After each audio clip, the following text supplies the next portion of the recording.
தமிழக காவல்துறை காவலர்களிடையே பாரபட்சம் காட்டும் வகையில் வெளியிட்டுள்ள பதவி உயர்வு உத்தரவை திரும்பப் பெற்று 2021 தேர்தல் வாக்குறுதியை நிறைவேற்ற வேண்டும் என்று எடப்பாடி பழனிசாமி அறிக்கை வெளியிட்டிருக்கிறார். திமுக அரசை கண்டித்து எடப்பாடி பழனிசாமி இந்த அறிக்கையை வெளியிட்டிருக்கிறார். இது குறித்தான முழுமையான விவரங்களுடன் செய்தியாளர் சக்திவேல் இணைப்பில் இருக்கிறார். வணக்கம் சக்திவேல், முழுமையான விவரங்களை பதிவு செய்யுங்கள்.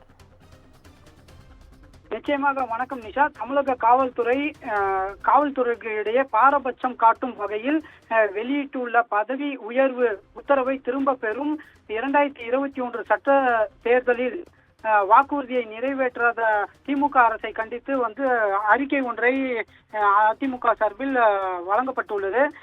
தமிழக காவல்துறை துவக்க நிலையில் பணியில் சேரும் காவலர்களுக்கு பணி மூப்பின் அடிப்படையில் என்ற முறையில் பதவி உயர்வு வழங்கப்பட்டு வருவது காலகாலமாக நடந்து வருகிறது. தற்போது நடைமுறையின்படி பணியில் சேரும் 2ஆம் நிலை காவலர்கள் 10 ஆண்டுகள் பணியாற்றிய பிறகு முதல் நிலை காவலர்களாகவும், தொடர்ந்து 5 ஆண்டுகள் பணியாற்றிய பிறகு தலைமை காவலர்களாகவும், அதனைத் தொடர்ந்து 10 ஆண்டுகள் பணியாற்றிய பிறகு அதாவது 25 ஆண்டுகளுக்கு பிறகு சார்பு ஆய்வாளர்களாகவும் பதவி உயர்வு பெறுவார்கள். இந்நிலையில் 2021 சட்டமன்ற தேர்தலின் பொது தேர்தலின் போது திமுக அளித்த வாக்குறுதியை நிறைவேற்றாமல் அரசு காவல்துறையினருக்கு பதவி உயர்வில் மிகப்பெரிய சலுகைகள் ஒன்றை அளிப்பது போல் கடந்த 13ஆம் தேதி அன்று வெளியிட்டுள்ள செய்திக்குறிப்பில் ஒன்றில் அதாவது 2ஆம் நிலை காவலர்களாக 10 ஆண்டுகளும், முதல் நிலை காவலர்களாக 3 ஆண்டுகளும், பிறகு தலைமை காவலர்களாக 10 ஆண்டுகள், அதன் பின்பு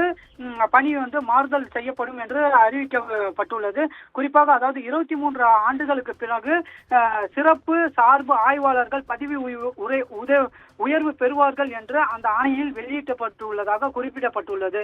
முதல் நிலை காவலர்களாக 5 ஆண்டுகளுக்கு பிறகு பணியாற்ற வேண்டும் என்பதை 3 ஆண்டுகள் குறைந்து ஆணை வெளியிட்டுள்ளது. சொன்னதை செய்வோம், செய்ததை சொல்வோம் என்ற வாயில் அடங்காத அந்த நாடக வாசகங்களை சொல் வேறு செயல் வேறு என்று செயல்படுத்தியே வருகின்றது என்ற குறிப்பை அவர் அதிமுக சார்பில் அறிக்கையில் குறிப்பிடப்பட்டுள்ளது.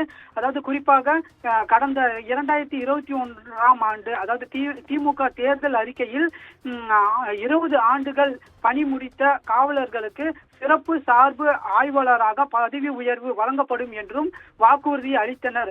ஓட்டுக்காக வாக்குறுதி அளிப்பதும் அதிகாரம் கைக்கு வந்தவுடன் அவைகளை காற்றிலேயே பறக்க விடுவதும் திமுகவிற்கு கைவந்த கலையாகவும் குறிப்பிடப்பட்டுள்ளது. இந்த புதிய பதவி உயர்வு உத்தரவால் புதிதாக பணியில் சேரும் காவலர்களுக்கு ஏதுவாக பயன் இருக்குமோ இல்லையோ, ஆனால் கடந்த 2021, 2025ஆம் காலகட்டத்தில் பணியில் சேர்ந்த சுமார் 35,000 காவலர்களுக்கு பதவி உயர்வில் பாதிப்பு ஏற்படும் என்றும், நடைமுறை சிக்கல்கள் ஏற்படும் என்றும் காவலர்கள் குறிப்பிடுவதாக தெரிவித்துள்ளார். மக்களை காக்கும் பணியில் உள்ள பெரும்பாலான காவலர்கள் பாதிக்கக்கூடிய இந்த உத்தரவை திரும்ப பெற வேண்டும் என்றும், பணியில் உள்ள காவலர்களுக்கு எந்தவித பாதிப்பும் இல்லாமல் 2021 திமுக அளித்த தேர்தல் வாக்குறுதியின்படி 20 ஆண்டுகள் பணி முடித்த காவலர்களுக்கு சிறப்பு சார்பு ஆய்வாளர்களாக பதவி உயர்வு வழங்க வேண்டும் என்றும் திமுக அரசை வலியுறுத்துகிறது. ஈஷா. சக்திவேல், விவரங்களுக்கு நன்றி.